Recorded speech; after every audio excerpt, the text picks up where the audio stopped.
자, 세 번째 볼게요. understandable.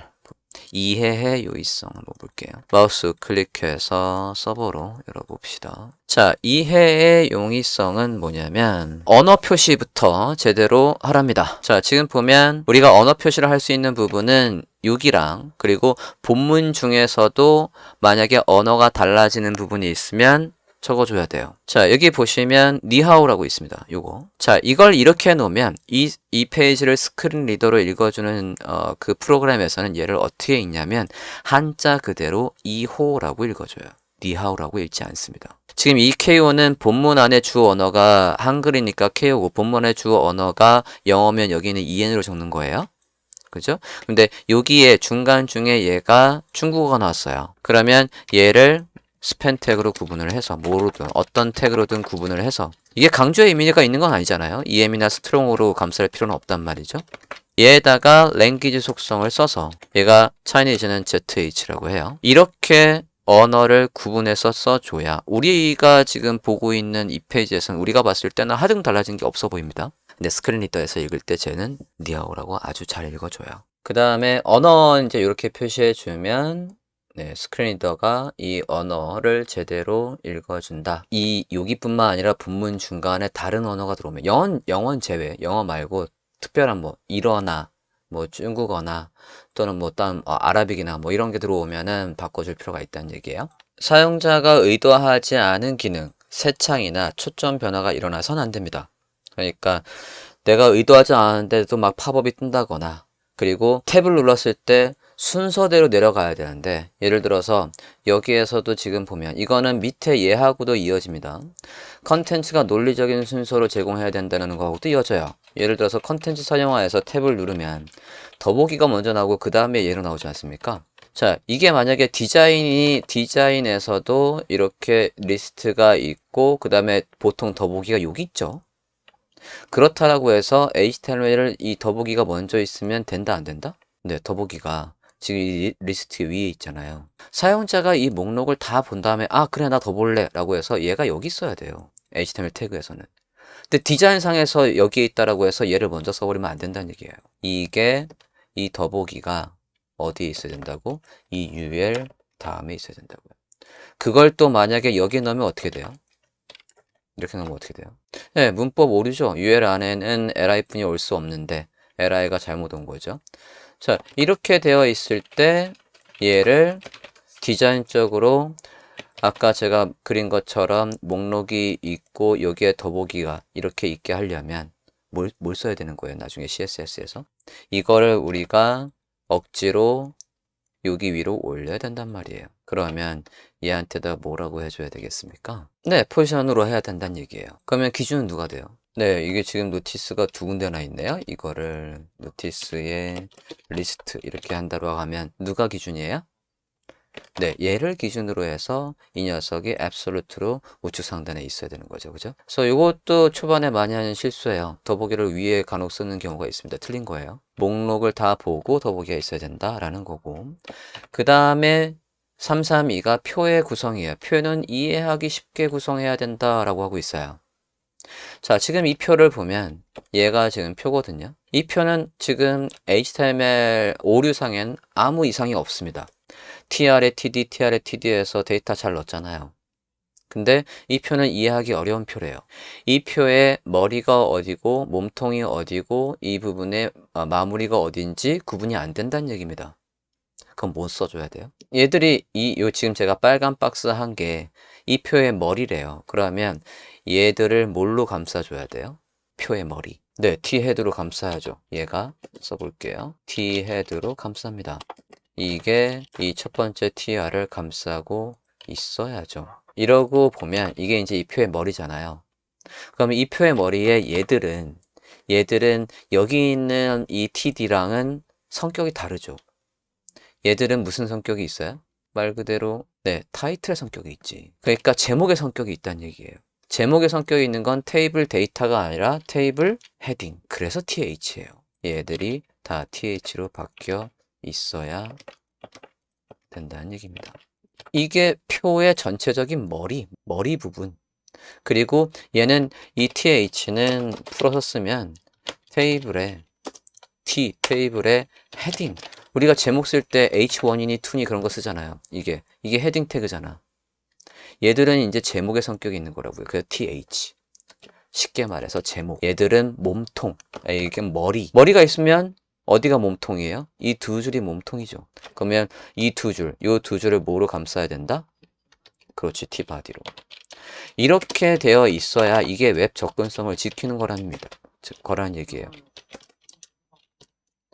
T바디 이렇게 해주면 지금 이 표는 뒤에 마무리가 있잖아요. 토탈이라고 해서. 그러면 이 표의 발이라고 해서 T풋이라고 해줘야죠.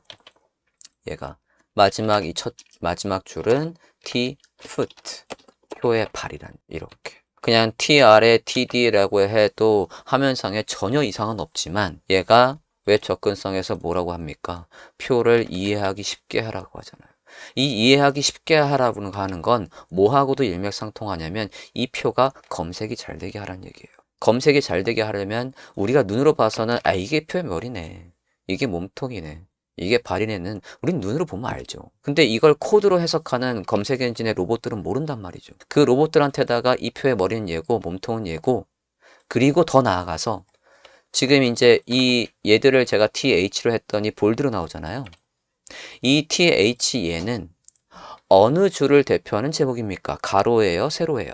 세로죠. 얘를 대표하는 제목이지. 만약에 얘가 게시판이라고 한다면 이게 제목, 여기도 제목, 여기도 제목, 여기도 제목. 이게 만약에 글쓴이라고 하면 글쓴이가 쭉쭉쭉쭉 해서 이거는 세로를 대표하는 제목이란 말이에요.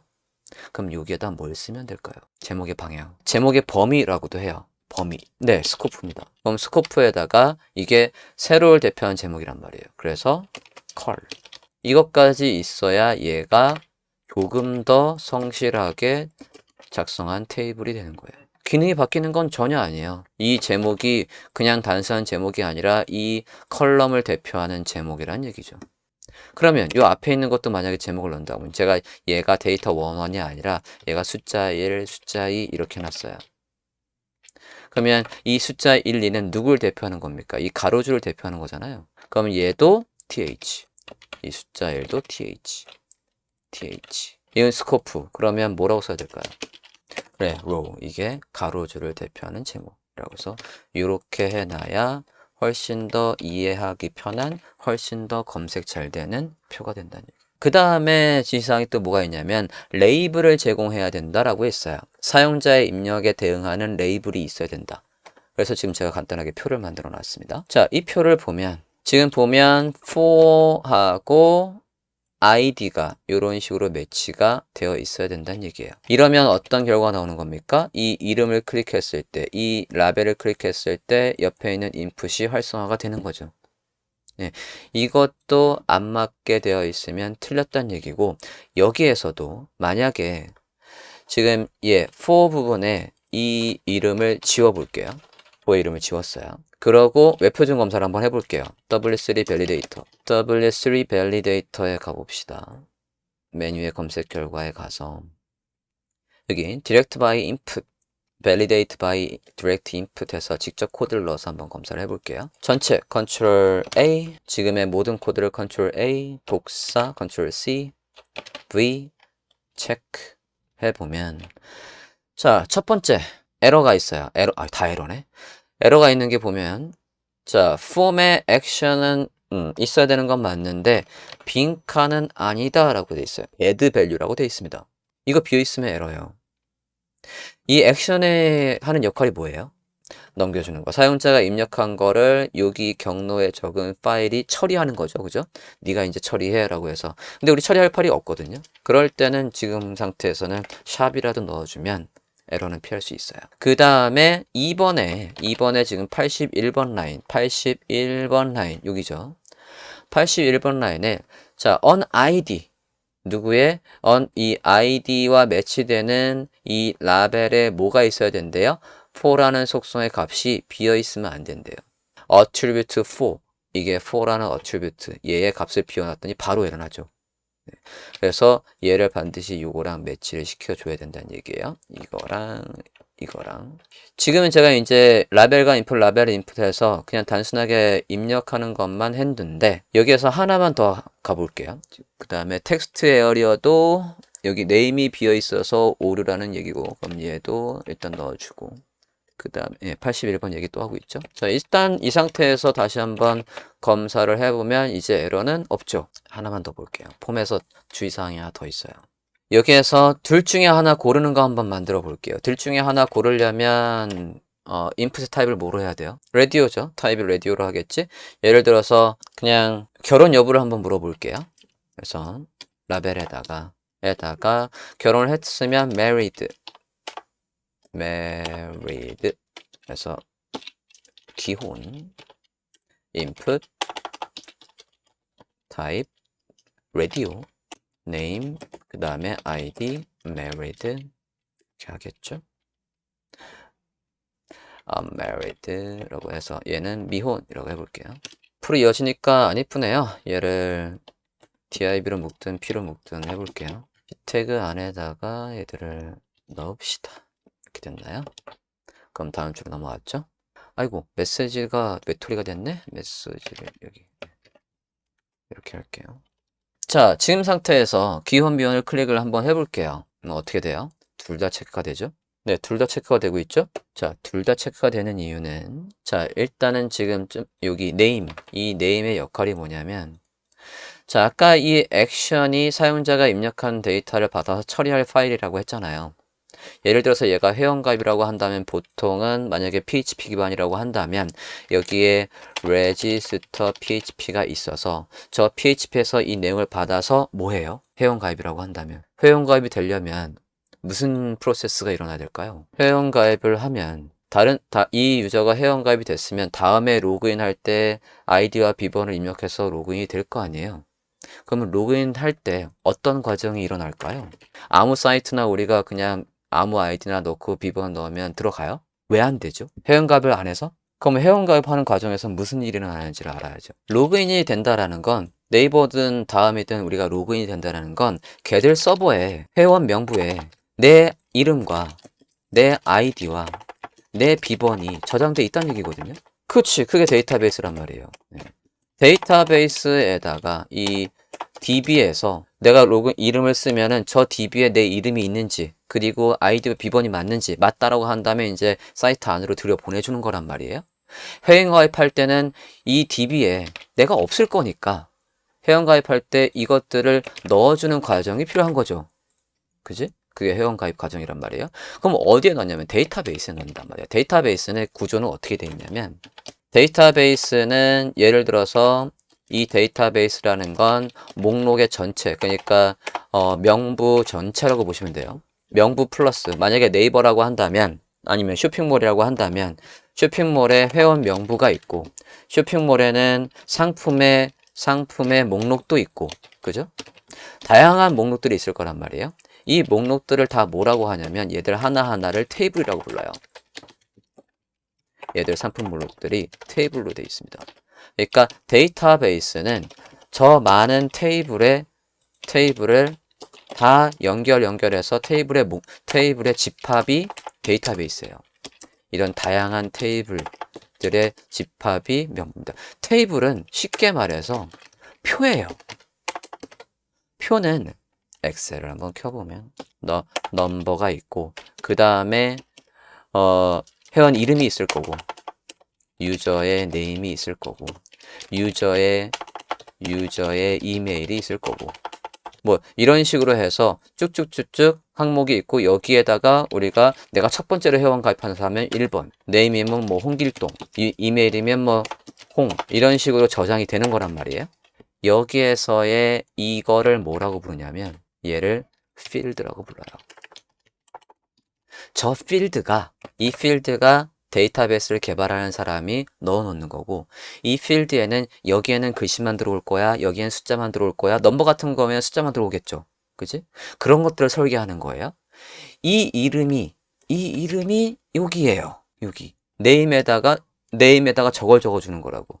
그래서 기혼 여부가 만약에 멜이라는 여기 이 표에서 멜이라는 게 있다면 내가 기혼 미혼을 적어서 체크를 하면 여기에 얘는 기혼이라고 해서 저장이 되는 겁니다. 이해됐습니까? 메리 적어 보시겠습니다. 그리고 브라우저 한번 볼게요. 이제 클릭을 해봐요. 그러면 이제 둘 중에 하나만 체크가 되죠. 이 이름이 사용자가 입력한 이름이 이제 여기에 밸류도 있어야 돼요. 얘가 기본. 얘가 앞에 이름이나 이메일을 입력하는 건 사용자가 뭘 입력할지 모르니까 밸류가 없는 겁니다. 얘들은 밸류가 없어요. 우리가 1초 있다가 홍길동이 가입할 줄 알고 여기다가 밸류를 홍길동을 써줄 수는 없잖아요. 그죠? 그러니까 근데 얘들은 둘 중에 하나 고르는 거니까 이거를 사용자가 얘를 체크를 하면 아까 데이터베이스의 필드명 메일이라는 필드명에 뭐가? 이게 저장된다고요. 검색 하나만 더 해보고 마무리할게요. 네, 그래서 php myadmin이라고 한번 검색을 해볼게요. php myadmin. php myadmin이 PHP 기반으로 되어 있는 MySQL이라는 서버 데이터베이스를 관리할 수 있는 프로그램이에요. 이미지 검색을 한번 해볼게요. 이미지. 검색한 것 중에 한번 볼게요. 좀 큰 이미지 나온 거. 들어가 보면 요 이미지를 마우스 우클릭해서 이미지를 새 탭에서 한번 열어볼게요. 제가 아까 설명한 게 얘가 데이터베이스예요. 이게 데이터베이스고 이 데이터베이스에는 많은 테이블이 있는데 그 중에 멤버라는 테이블을 지금 보고 있는 거예요. 멤버라는 테이블 안에 이런 식으로 필드명의 이름이 있어요. 그 이름에는 글자가 15자 들어가, 글자가 15개 들어가, 이름은 10글자까지 쓸 수 있어, 여기 홈페이지는 20글자까지 쓸 수 있어. 이런 것들을 데이터베이스 개발하는 사람들이, 설계하는 사람들이 만들어 놓으면 퍼블리셔나 프론트엔드 개발자는 이 이름을 받거나 아니면 이 이름을 비워놓고 이건 당신이 채우세요 라고 해서 미리 조율을 하는 겁니다. 내 이름을 비워놓으면 개발자한테서 이거 좀 채워주세요 하는 거고 개발자한테다가 여기 필드명 어떻게 쓰면 돼요 라고 미리 받든가 그래서 여기는 태워줘야 되는 거예요. 이거는 퍼블리셔가 마음대로 하는 거 아니에요. 특히 이 부분은. 특히 이 네임은 반드시 데이터베이스를 설계한 사람한테 확인을 받아야 됩니다. 밸류는 여기 뭐 기본 미원이야. 그거는 안 받아도 되고. 네, 네임은 반드시 그렇게 받아야 합니다. 한 가지를 더 설명해야 마무리가 될 것 같아요. 여기 이제 마크업 오류 있는데 거기까지만 가겠습니다. 그 다음에 다 한다면은 이제 웹표준 검사 아까 W3 밸리데이터 봤잖아요. 거기에서 모두 다 검사를 했을 때 이게 단순히 태그의 오류만 검사하는 게 아니라 웹 접근성도 다 검사를 하거든요. 거기에서 기본적으로 체크를 해야 되는 거고 두 번째로는 사이트가 하나 있어요. 그 사이트를 한번 소개를 해볼게요. 이제 웹 접근성을 검사해주는 사이트는 네이버에도 안내가 되어 있고 wave.webaim.org 한번 들어가 볼게요. webaim.org. 자, 얘가 웹 어세서빌리티를 평가해주는 툴이고 여기에다가 주소를 넣으면 확인해 준대요. 한번 주소를 제 사이트 아까 iswebmaru.net 한번 넣어 볼게요. 앞에 http까지 있어야 돼요. http에서 복사해서 여기에 넣고 그럼 얘가 이제 웹표준 검사를 해줘요. 그래서 아까 그 24가지의 체크를 다 해줘서 오류가 있으면 알려줍니다. 오류가 있으면 어떻게 알려주면 이렇게 느낌표로 알려줘요. 그럼 얘가 뭐가 틀렸나 한번 볼게요. 클릭을 해보면 스크립트 헤딩 레벨에서 지금 코드를 보면 얘가 자, 왜 H3가 왔냐라고 물어보고 있어요. 자, 이 페이지 지금 여기 얘를 사이트 다시 한번 열어볼게요. 지금 얘거든요. 검사해서 보면 이 페이지에서 지금 보면 1이고 그 다음에 아까 라인이 UL 안에 LI 안에 사이트 베이스 안에 H3래요. 사이트 베이스 안에 H3 여기 H3잖아요. 자, 아까 우리가 뭐였냐면 헤딩을 건너뛰었대요. H1 다음에 H2가 없고 왜 H3를 썼냐 이거예요. 제목의 중요도는 순서대로 나와야 되는데 H2가 없다고 웹 접근성에서 지금 오류가 났어요. 얘가 이 로고가 H1이니까 얘가 H1이니까 얘는 H2여야 되는데 왜 H3를 썼냐 이거죠. 그런 식으로 검사를 해주고 나머지 통과한 것들은 얘가 뭐 별도로 언급이 없습니다. 여기서 보면 여기 피처드 얘들은 다 체크가 됐대요. 얼럿은 지금 하나 있죠? 얼럿 하나가 좀 전에 요 녀석이었고 그래서 디테일에 가보면 이런 피처들을 다 통과했답니다. 이미지에 얼터너티브 다 있다. 뭐 랭귀지 잘 다 썼다. 그리고 뭐 HTML 구조도 잘 돼 있다. 그런 것들은 다 체크를 했고 이 부분 아까 제목만 위계에 맞춰서 건너뛰어서 해서 틀렸다라고 하고 있습니다. 이렇게 해서 웹 접근성을 체크해 주시면 되시겠어요. 오케이.